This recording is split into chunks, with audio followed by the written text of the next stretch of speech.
Here we are for week 7. Today we're in John chapter 9, verses 1 through 11. This is one of my favorite passages in all of John because it gives us this great perspective about a man who has been healed and he can see for the first time. And then Pharisees, Sadducees, teachers of the law, people who can see but are spiritually blind. And it's this great back and forth with the man and the Pharisees and Sadducees and Jesus and the man, and they're all talking about the same thing, perspective. This is a miracle of perspective. The Pharisees, Sadducees, teachers of the law, scribes, they're all mad because they don't have the correct perspective. They cannot see even though they are seeing. But the man who is blind is now free to see for the first time and understands beyond what he can see with his eyes and gets the spiritual application, ramifications of what's happened to him. Perspective. So we're going to read this passage together and talk about how our perspective should shift in our lives and how it should look different. And we should be able not only to physically see, but spiritually see what God is doing in our lives. So John 9, verses 1 through 11.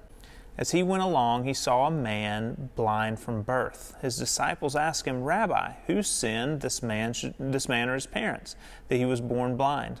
"Neither this man nor his parents sinned," said Jesus.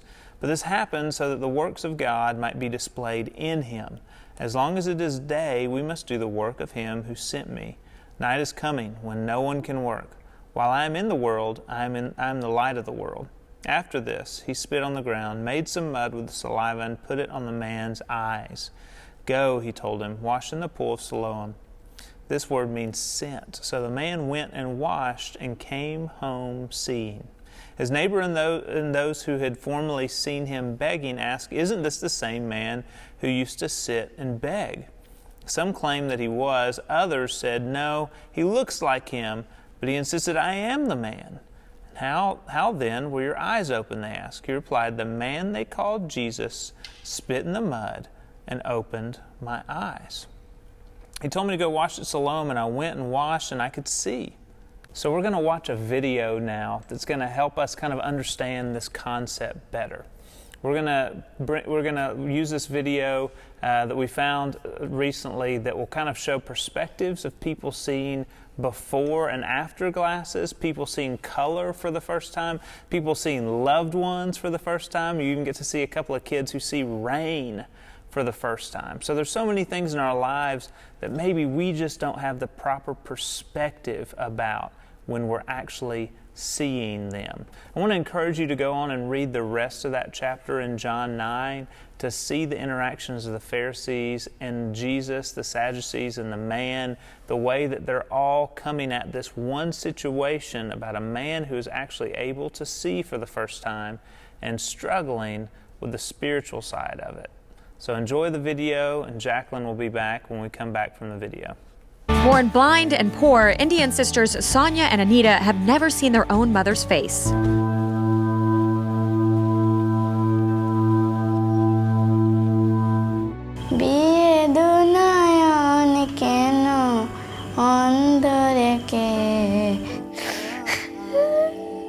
Their desperate parents turned to the nonprofit 2020 for a miraculous 15-minute operation that only costs $300.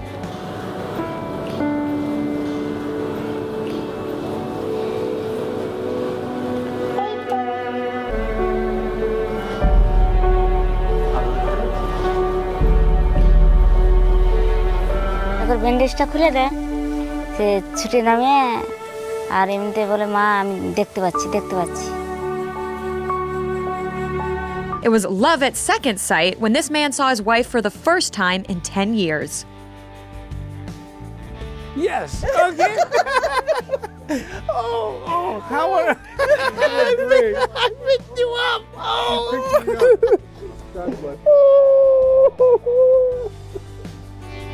A degenerative disease took Alan's eyesight until the Mayo Clinic outfitted him with a bionic eye that registers people and objects using pulsating lights.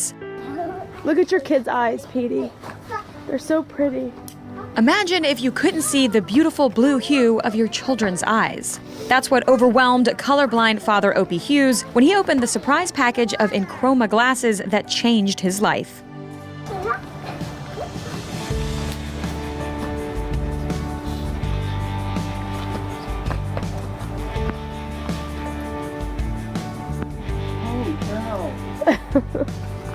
In 1988, over 90 days, famous artists Marina Abramovich and Ulay ended their celebrated love affair by walking from opposite ends of the Great Wall of China. They met in the middle for a final embrace. In 2010, as Marina spent several minutes in silence with a parade of strangers for her MoMA exhibit in New York City, she opened her eyes for a heartbreaking reunion. 22 years later, Ulay and Marina finally shared one more dramatic moment. She was like a picture. There she was just the same. There she was, he just had to know that she had forgot his name. Ulay, ulay, oh. Thinking back to the last time on the wall as they turned away. Walking back, was it just a trick or did he hear her say? Ulay, ulay, oh. Don't mean a thing if it ain't got that swing. 102-year-old Alice Barker was a chorus line girl during the Harlem Renaissance in the 30s and 40s. Thanks to Mark Cantor of Jazz on Film, Alice finally got to watch herself dance. Making me wish that I could get out of this bed and do it all over again. Just fabulous. Oh. Fabulous to see this. Yeah. Because that music, Yeah. I just get carried right in it. Yes. Let's really end on a high note. Please enjoy these two adorable babies experiencing a rainstorm and puppy breath for the very first time. What is something you remember that changed from before you had glasses to after you had glasses? Something, the most obvious thing that stands out to me would definitely be my relationship with God and how I started focusing more in Bible classes, like huddle groups, Wednesday night big group, and like church, like worship and like classes at school, Bible classes. And on my own, I read my Bible more. I got into more devotionals, and that's the most obvious thing that sticks out to me. The story that comes to my mind is about my mom. When she was driving in the car when she was younger, she made a comment to her mom about why don't birds have heads. She'd always look through car windows and seen birds and just to herself quietly wondered, why don't birds have heads? And then when she finally let that comment slip out to the public, to other people, her mom was very concerned as to why her daughter could not see the birds had heads. And so she immediately took her to the eye doctor. My mom got glasses, and on the car ride home was amazed at the fact that birds have heads and many other things that she didn't see. And that is just one example to me of how much even getting glasses can change a person and how they see the world, let alone never having seen your entire life to then finally being able to see.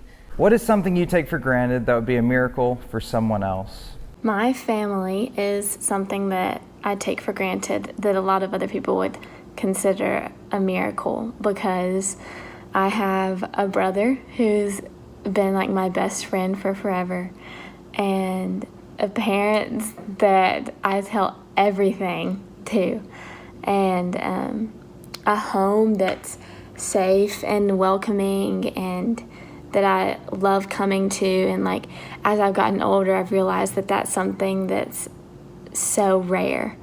And like with my parents, they're both my biggest role models after just watching like how they've handled my dad's illness and raising me and Nathan, and continued to have such a strong faith and keep trusting in God and keep thanking God. And after everything that's happened is just so incredible, and it's helped me and Nathan grow such deep faiths, and they've made us who we are. And just having a family like that is something that that I feel like I take for granted that a lot of people don't get to have. You see, there's lots of things that we do every day that we take for granted. For example, this week's miracle, this man couldn't see. When was the last time you thought about your ability to see? When was the last time you thought about your ability to hear? When was the last time you thought about your ability to just walk? Trying to put yourself in someone else's shoes is something that I think can help us get a lot of perspective on a lot of different things. Understanding that there are these incredible blessings that God has given us that we don't think about all the time. Lots of you guys have seen poverty firsthand in your mission trip to Mexico. What if you were born in a different country or born to a family that didn't quite have as much as you guys have now and have been blessed with? How would your life be different? What situations would you be in that wouldn't be the same as you are now? This is something I encourage you guys to think about. One thing that I think about when this question comes up is my memory. My great-granddad had dementia, and I never knew him, but hearing my mom talk about how difficult it was to have her granddad forget who she is was something that I know is incredibly tough on her. And I've had friends go through the same thing. One of my friends, his granddad doesn't remember his own children. So even just your memory, your mind, there's so many different things God has done for us and blessed us with that we don't even think about. This week I encourage you guys to put this in perspective and think about these things that you take for granted that are so incredible, but we never give a second thought. So for me, when I think about what or where I met God, saw God, found God in an unexpected place, it was silence. So I like to talk to people. I want to know what's going on in your life. I'm an extroverted person, and so I would always talk at God because that was my personality. I wanted to be talking. I wanted to be in a relationship, and I thought relationship meant talking at God. But I really never left space for God to meet me. I never sat in silence. I never wanted to be quiet. And then I came across a passage about Elijah. Now, Elijah was just leaving this really big, miraculous event where he won, but he was driven out of the country by Jezebel. And he was in the wilderness. He was starving. He was depressed. He was done.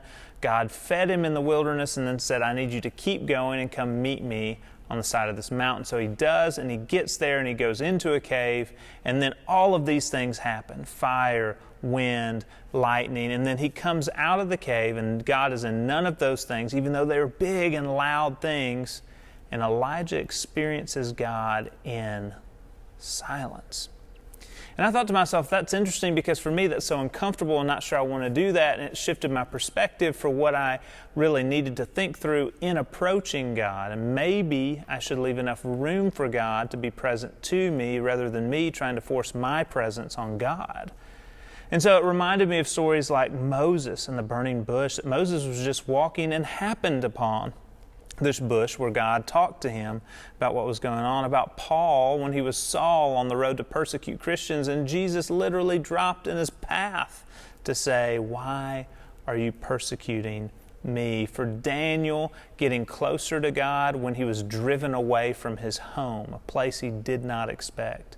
So here's the deal with this story. If you read on in chapter 9, you see that the people that were the religious leaders had created this whole culture around following God. They had made rules. They had said, show up at this time, do these things, and this is how you find your presence in God. If you will show up and you be present to God, then God will be present to you. So it was pushing everybody to focus more on their lifestyle and what they were doing and following certain religious laws and orders, but they were missing the point. And then this man who was born blind, who was healed of his blindness, comes to them, and he is talking about Jesus in a way that makes them very uncomfortable, that shakes up their system, that they don't like.